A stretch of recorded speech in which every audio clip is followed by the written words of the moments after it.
Radio J. Géopolitique le MAG. Steve Nadjar, Radio J. Bonjour Thomas Gomard. Bonjour Steve Nadjar. Et merci d'avoir accepté notre invitation. Vous êtes historien et directeur de l'IFRI, l'Institut français des relations internationales. On vous doit notamment plusieurs livres remarqués, notamment L'affolement du monde, couronné du prix du livre de géopolitique 2019, et plus récemment Les ambitions inavouées. Votre nouvel essai, toujours publié chez Talendier, s'intitule L'accélération de l'histoire, avec une remarquable concision et de manière brillante. Vous y soulignez l'interconnexion des conflits, le caractère stratégique de certains nœuds. On y reviendra. Dans un monde et un temps où les ondes de choc se multiplient un peu partout, de l'Ukraine à Gaza en passant par Taïwan, cette accélération stratégique, est-ce que nous en prenons, nous Européens, Thomas Gomard, conscience un peu trop tardivement, et sommes-nous prêts, militairement et intellectuellement, vous insistez d'ailleurs sur ce dernier point, à y faire face?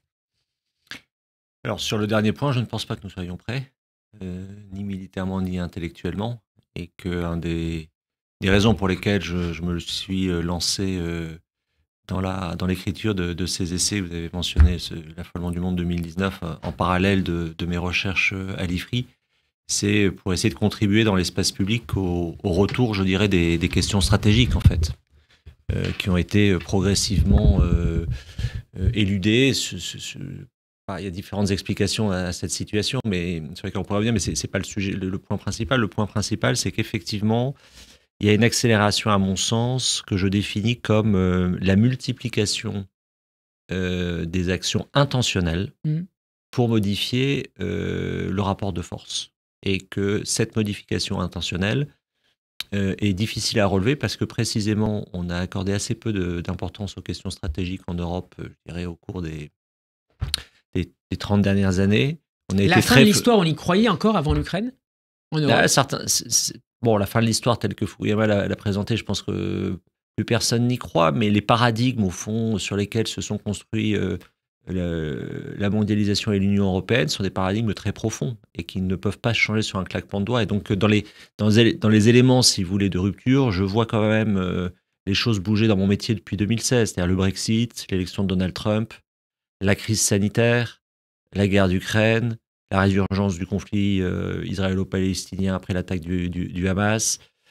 Donc, désormais, si vous voulez, c'est une évidence en réalité pour les Européens, mais effectivement qui sont peut-être en retard parce que cette accélération fait que les dirigeants européens, pour une partie d'entre eux, ont été pris de vitesse sur l'Ukraine, pris de vitesse avec le 7 octobre, pris de vitesse au Caucase, et je l'ai fait... Demain, Taïwan?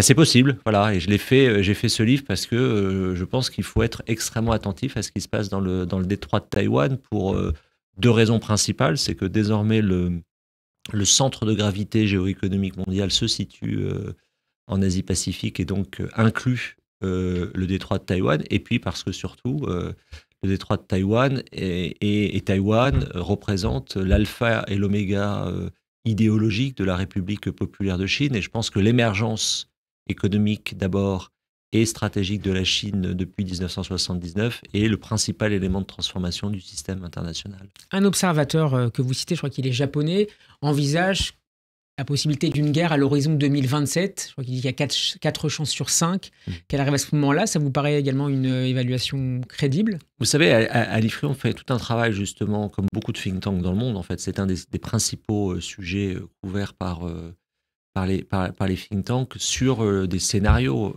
et on essaie d'expliquer aux entreprises que ça aurait forcément une conséquence sur leur activité.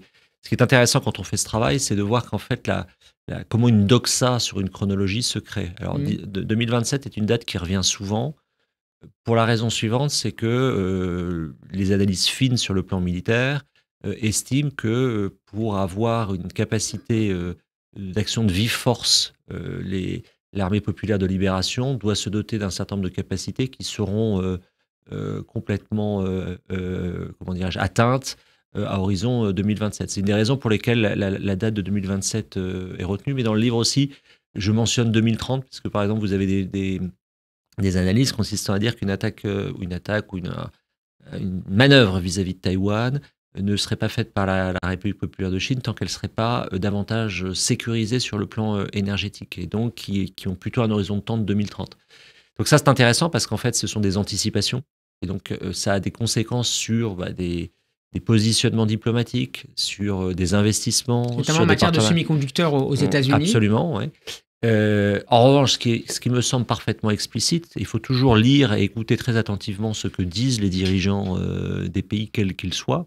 L'intentionnalité de la République populaire de Chine fait de la réunification, j'utilise le terme entre guillemets parce que c'est celui qui est utilisé par Pékin, l'objectif principal de la présidence Xi.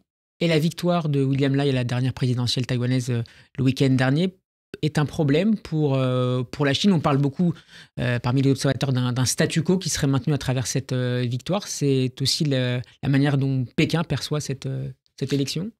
Ce qui est gênant pour Pékin, c'est d'avoir à son large, dirais-je, un territoire qui a inventé sa propre identité politique. C'est-à-dire que les Taïwanais aujourd'hui existent politiquement, ils ont le droit de voter depuis le milieu des années 90. Il y a eu une alternance politique déjà. Là, il y a cette élection de Lai qui était vice-président, qui n'aura pas la majorité au Parlement. Donc ça montre aussi qu'il doit composer avec le Kuomintang. Ça montre qu'il y a des équilibres. Et effectivement, je pense qu'il y a une volonté très forte des Taïwanais de préserver le statu quo. Et en réalité, quand on y songe, ce statu quo bénéficie à tout le monde, y compris à la République populaire de Chine, parce qu'il conditionne l'ouverture au monde de la Chine. Faut jamais oublier que l'émergence de la Chine post-1979 avait été précédée par l'émergence économique de Taïwan. Vous êtes trop jeune pour vous souvenir des cours des cours de géographie. On parlait de Taïwan comme un des dragons, en fait. Et ça joue un rôle tout à fait, ça continue à jouer un rôle tout à fait essentiel dans l'intégration régionale économique de la République populaire de Chine avec Taïwan, avec le Japon, avec la Corée du Sud. Et donc ça a été d'une certaine manière le portail de la République populaire de Chine dans la mondialisation. Et en ce sens, ça reste évidemment un territoire extrêmement précieux pour Pékin. Pour revenir à votre inquiétude, Thomas Gomard, qui est à l'origine de ce livre, vous citez l'ancien ambassadeur Jean-Marie Guénaud, pour qui les Européens vivent non pas la guerre, mais le spectacle de la guerre depuis leur salon, alors que la guerre est de retour et que les dépenses militaires flambent partout. Qu'est-ce qui pourrait réveiller l'opinion publique internationale française en l'occurrence, et européenne? Oui, j'ai utilisé cette formule de Jean-Marie Guénaud parce que je la trouve très pertinente sur le spectacle de la guerre et un spectacle presque morbide en fait, parce que en ce qui concerne l'Ukraine, le flot d'images sur les réseaux sociaux, ça ne s'observe pas simplement sur l'Ukraine, font qu'il y a une dimension très fortement cognitive dans ce qui se passe et dans l'analyse qu'on peut faire des conflits en cours. Et ce spectacle, ça donne l'impression, et j'ai aussi fait ce livre pour ça, parce que j'ai été très surpris. Moi, mon métier au départ à l'IFRI, ça a été ce qu'on appelait, quand j'ai commencé, l'espace post-soviétique. Et puis, désormais, on parle d'un centre Russie-Eurasie, parce que la notion d'espace post-soviétique n'est plus valable, mais on a beaucoup travaillé sur l'importance des liens entre la Russie et l'Ukraine, les liens entre l'Ukraine et l'Union européenne. Et je suis frappé que cette guerre d'Ukraine ait été vue, au fond, notamment dans le cadre de la préparation de la loi de programmation militaire 2024-2030, comme quelque chose qui allait se résoudre par la contre-offensive ou qui allait s'éteindre d'elle-même. En réalité, je pense qu'on est, comme souvent dans un conflit, on est engagé dans un conflit qui doit se penser au minimum à l'échelle d'une génération.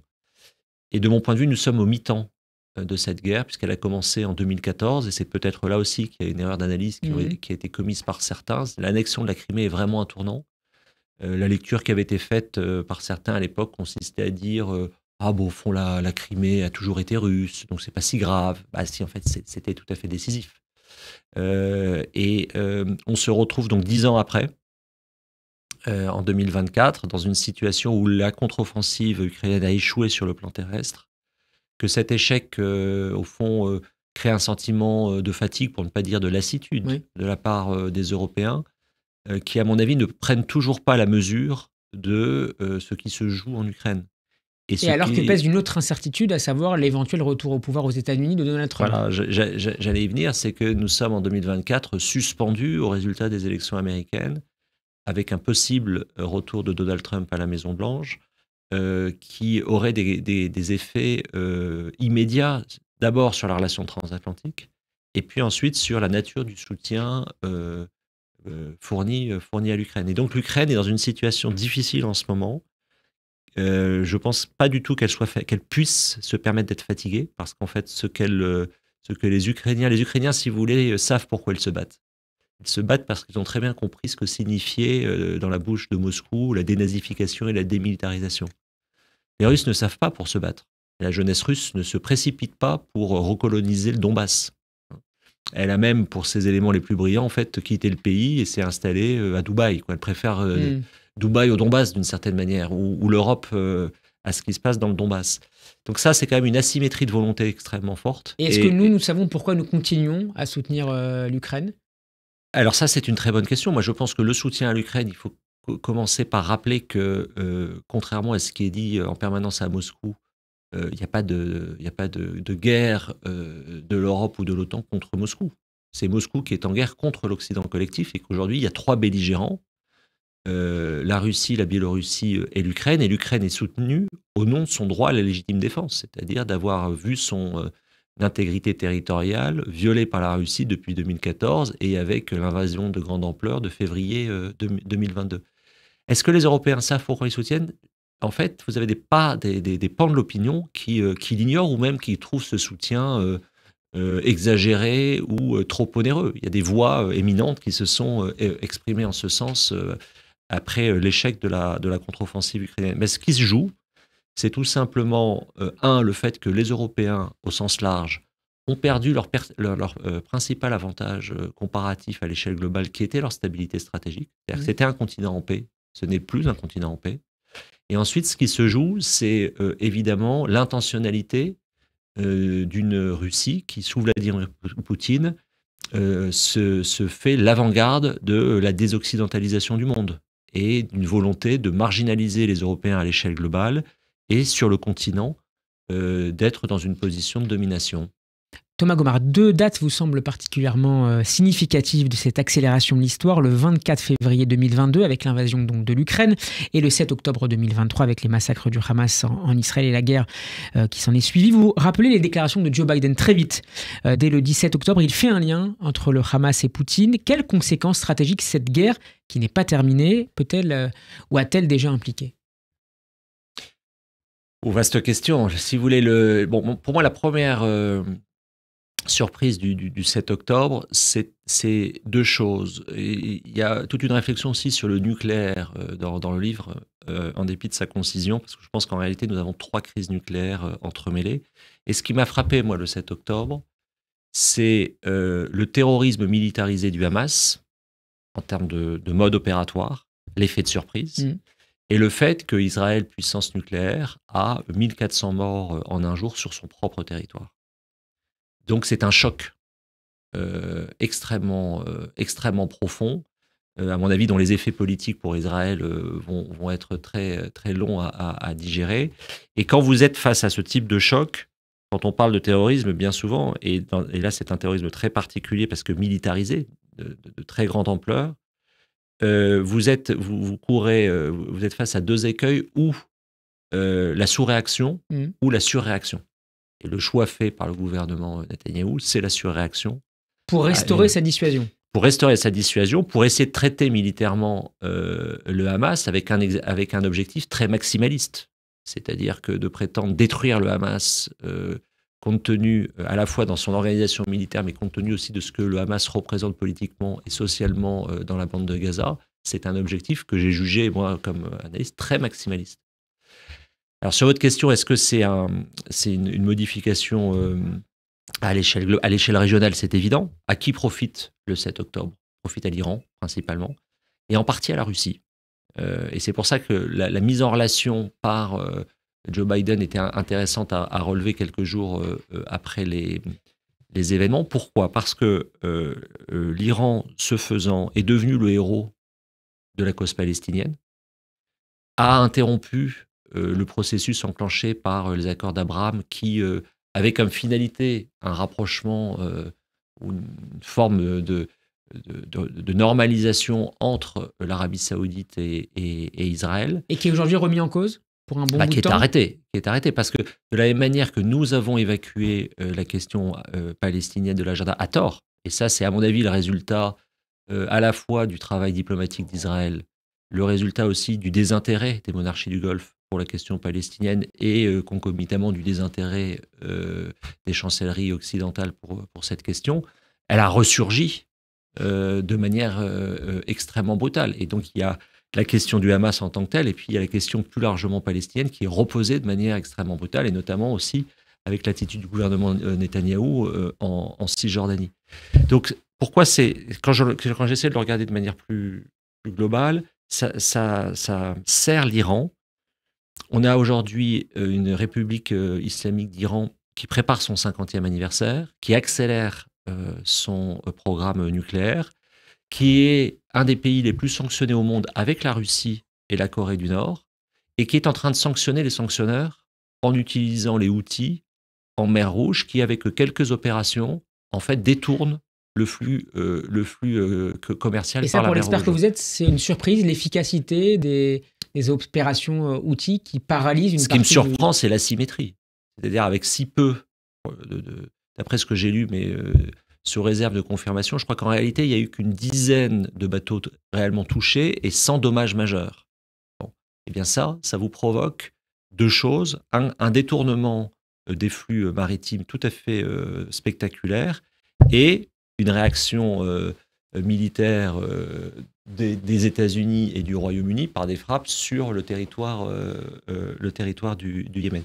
Mais je reviens sur Iran-Russie parce que ce qui m'a frappé ensuite après le 7 octobre, c'est une aubaine pour Vladimir Poutine. Pourquoi ? Parce qu'il comprend qu'il n'y a que 5 pays, au fond, qui apportent un soutien immédiat au droit à la légitime défense d'Israël après le 7 octobre. États-Unis, Royaume-Uni, Allemagne, Italie, France. Et donc, il voit le rétrécissement de l'Occident. Il voit la fracture politique au sein de l'Union européenne. Et il voit une manière, par l'exemple, du double standard qu'il dénonce depuis des années, qui est le grand thème de la diplomatie russe. Et ça s'est accompagné d'un mouvement qui n'a pas été suffisamment souligné, mais pointé par Biden. C'est qu'en réalité, la diplomatie russe avait toujours trouvé une position d'équilibre entre les Palestiniens et les Israéliens, parler au Hamas, a des contacts avec le Hezbollah, mais avait des relations extrêmement étroites avec le gouvernement Netanyahou. Bon. Eh bien, il y a quand même un pas qui a été fait vers le Hamas, qui d'ailleurs n'a pas été tellement critiqué par le gouvernement Netanyahou, à ma grande surprise, parce que je pense qu'il y a une complexité de ces liens entre la Russie et Israël qui mériterait sur lequel on avait travaillé jadis et qui mériterait d'être repris. Notamment en Syrie ? Absolument. Ou au Caucase aussi. Enfin, il y a un certain nombre de choses en Tchétchénie, il y a eu aussi de la coopération. Mais le point important, si vous voulez, c'est qu'en réalité, aujourd'hui, on a un rapprochement entre la Russie et l'Iran qui se traduit dans le soutien politique apporté par Moscou au Hamas, d'une part, et qui se traduit aussi par le fait que l'Iran devient un fournisseur d'armes pour la Russie,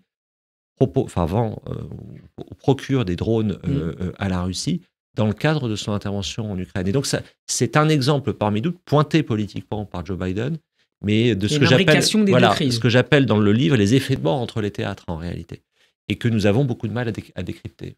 Ce rapprochement entre la Russie et l'Iran, quelles conséquences pourrait-il avoir sur la crise nucléaire iranienne ? Excellente question, je ne sais pas répondre.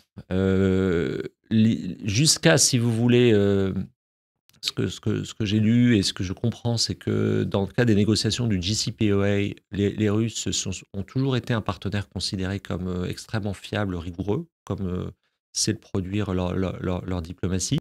Ils ont eu historiquement une situation avec l'Iran qui a été que dans les années 90 de déshérence du système économique russe, ils ont préservé une partie de leur savoir-faire nucléaire civil avec leurs exportations vers l'Iran, mais ils ne voulaient pas, et de manière très compréhensible historiquement, d'un Iran nucléaire. Et donc, ils ont été très sérieux dans leur participation à la négociation du JPEA, qui a été évidemment qui a volé en éclats avec le retrait des États-Unis en 2018.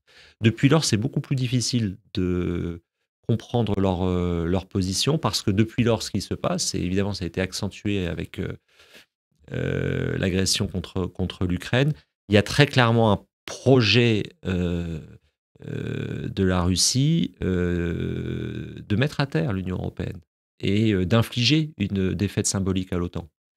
C'est aujourd'hui le grand projet en réalité de Vladimir Poutine, c'est ça. C'est la désoccidentalisation et le fait que l'Occident collectif, pour reprendre son terme, doit être mise en échec. Alors vous montrez bien que ces deux crises ont permis l'émergence ou la confirmation de deux phénomènes structurels. D'abord, la recomposition des équilibres entre petites et moyennes puissances. Prenons le cas, par exemple, du Qatar, qui semble incontournable dans la crise au Proche-Orient, et ce, malgré un certain nombre d'ambiguïtés. C'est un exemple intéressant, le Qatar. Je ne sais pas si c'est le plus significatif sur le plan stratégique. Sur le plan stratégique, je pense que les Émirats ont une trajectoire peut-être plus construite. Mais si on regarde le Qatar, effectivement, c'est aujourd'hui le pays qui joue le rôle clé pour la question des otages israéliens détenus par le Hamas. Donc, il y a une position d'intermédiaire. C'est un pays qui a aussi une période extrêmement tendue avec les Émirats, avec l'Arabie Saoudite, mais qui a dépassé ça d'une certaine manière, qui a réussi à surmonter cela. C'est un pays qui joue un rôle clé, évidemment, en termes de soft power, aussi en termes médiatiques.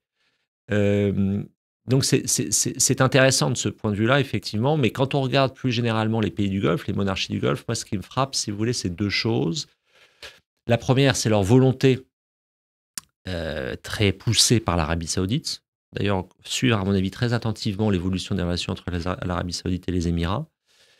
Mais d'autonomisation stratégique, c'est-à-dire de ne plus être tributaire, au fond, d'un cadre d'alliance, de pouvoir en jouer, d'être dans une approche plus transactionnelle. Et le fait que les Émirats, l'Arabie Saoudite, l'Iran, l'Égypte et l'Éthiopie rejoignent les BRICS, ont rejoint les BRICS, c'est tout à fait significatif.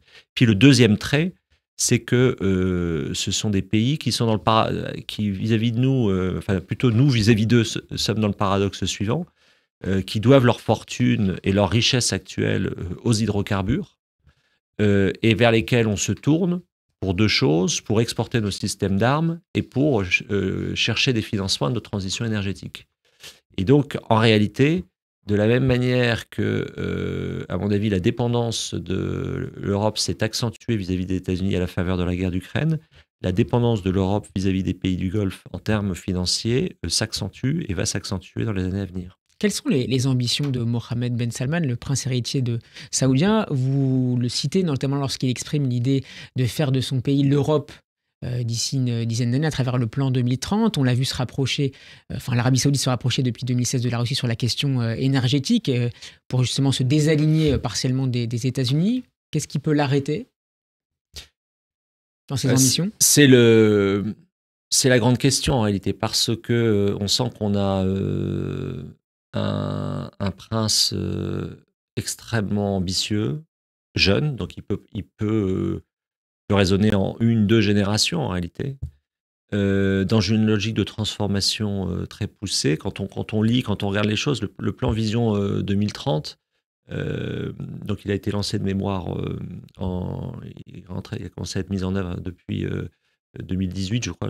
Donc on commence à avoir des effets. Il y a des effets de transformation très visibles de l'Arabie Saoudite en termes d'infrastructures. Notamment avec la ville de Neom. Voilà, alors en fait, il y a quelque chose d'assez intéressant à relever, c'est le paradoxe entre le pays, peut-être à certains aspects à la fois, on va dire ça comme ça, à la fois le plus rigoriste et le plus futuriste. Et les transformations aussi de la société saoudienne, que j'ai du mal à apprécier, mais là je me fais l'écho de ce que je peux lire. L'intentionnalité est très claire, c'est-à-dire que l'intentionnalité, c'est de rester le pays des lieux saints de l'islam, et d'être en même temps le plus futuriste dans la possibilité de s'acheter ce futur. C'est-à-dire que quand on lit en fait le projet Vision 2030, on peut presque avoir l'impression, je force un peu le trait, mais c'est comme ça que je me représente le modèle, d'être le pays qui va arriver à faire une transition énergétique, qui peut tous payer pour faire une transition énergétique, sans trop se soucier en réalité du fait que ce financement vient d'une exploitation intensive des hydrocarbures, et sans trop se soucier de la manière dont les autres feront ou ne feront pas leur transition énergétique. Ça, c'est très intéressant. Et puis, de manière moins futuriste et plus, comment dirais-je, actuelle, vous avez raison de mentionner, une des grandes transformations géopolitiques de ces dernières années, ça a été ce qu'on appelle l'OPEP+, c'est-à-dire l'accord tacite entre grands producteurs. Je rappelle que les 3 principaux producteurs de pétrole dans le monde sont les États-Unis, la Russie et l'Arabie Saoudite. Et donc, vous avez un accord entre l'Arabie Saoudite et la Russie pour maintenir des niveaux de prix. Et donc, lorsqu'en 2022, le président américain, les dirigeants européens, dont le président Macron, sont allés voir le prince saoudien pour lui demander d'augmenter sa capacité de production pour faire redescendre la tension sur les prix, parce qu'on était dans une crise énergétique aiguë, eh bien, il a refusé. Il a refusé aussi en indiquant bien qu'il était dans une logique d'autonomisation stratégique. La question de l'autonomisation stratégique, elle se pose au fond jusqu'au jour où on a un vrai problème de sécurité aigu. Voilà. Et en même temps, on a vu l'Arabie Saoudite se normaliser ses relations avec l'Iran, même si tous les points de conflit ne sont pas réglés, c'est de se désengager de la crise de la guerre au Yémen. Donc c'est pour permettre la continuité de ce programme d'innovation. Les 2 exemples sont très bons, parce que d'abord, la normalisation, on la doit quand même, c'est un grand succès de la diplomatie chinoise, laquelle adopte le même modèle que la diplomatie américaine dans les années 70, c'est-à-dire d'essayer de trouver le point d'équilibre entre Riyad et Téhéran. Et le Yémen, c'est le grand échec du prince, qui était ministre de la Défense, s'est lancé dans cette guerre qui n'a pas produit les effets escomptés, c'est le moins qu'on puisse dire, puisque les Houthis occupent désormais une partie importante du territoire et sont capables, avec le soutien de l'Iran, mais aussi de manière très autonome, de conduire des opérations comme celles que nous mentionnions précédemment. Ça montre une chose, ça montre que peut être extrêmement riche, avoir les armes les plus perfectionnées. La guerre n'est pas quelque chose de linéaire et de rationnel. Et qu'en réalité, l'Arabie Saoudite, c'est, avec les Émirats aussi, a essuyé un échec militaire très important au Yémen. Merci beaucoup Thomas Gomard d'avoir été avec nous pour nous présenter votre dernier livre absolument passionnant, L'accélération de l'histoire, les nœuds géostratégiques d'un monde hors de contrôle. C'est publié aux éditions Talendier. À très bientôt sur Radio J. Merci de votre invitation.